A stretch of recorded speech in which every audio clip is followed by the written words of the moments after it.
yeah, I gave it a lot of thought, and I decided that, and I had an assistant coach who was ready to take over, and so I decided to retire from coaching the Martlets.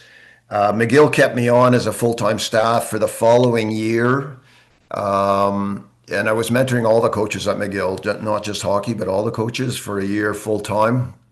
And then I started coaching in the Women's Pro League, which was the PHF back then. So I coached then that team for a year.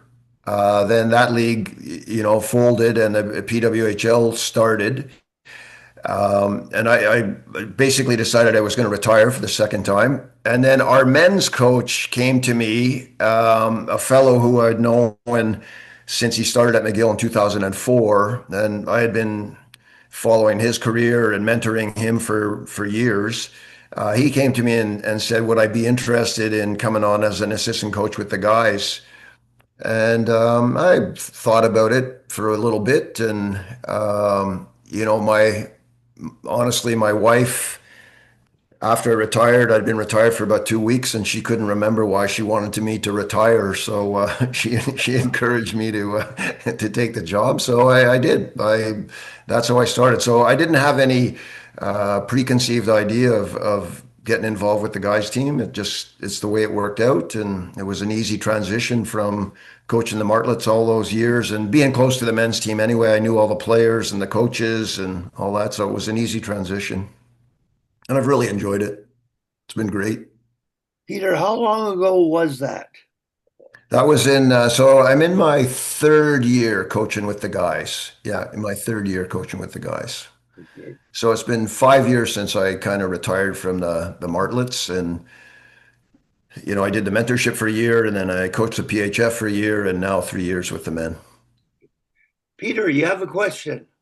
Yeah, Peter, when were you with the women with McGill? When were you coaching them? I started in 70, excuse me, in 98. I think it was 98 to 2009. So I coached for 20, span of 21 years with the Martlets.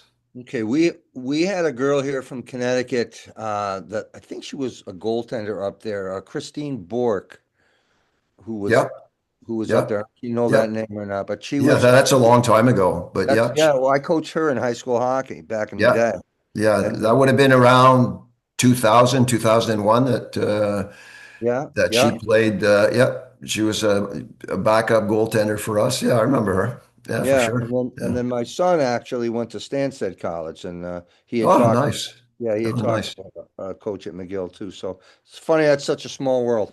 Yeah, yeah. Well, hockey, yeah, it brings us all together, which is great. Yeah, it sure does. Yeah, no, super, super. Yeah. Peter, I've got so many different questions I could ask you based on everything I've been doing and trying to do, keeping growing the game, particularly the female game. Yep. And you've been in both. Have you coached men's sports before? Yeah, yes, I did. So, I mean, just real brief background. I did my phys ed degree at McGill, and when I graduated, I actually started working for the Department of Athletics and Physical Education. When I graduated, I was teaching phys ed courses, running intramurals, and I also coached a number of sports. When I started at McGill, I was coaching tennis and squash and golf, and then I was working as a skills coach. Hockey was always my passion and my background, and I was a skills coach out in the community as well. So yeah, I did coach the guys, but at a much lower level than the university hockey, that's for sure. Minor hockey.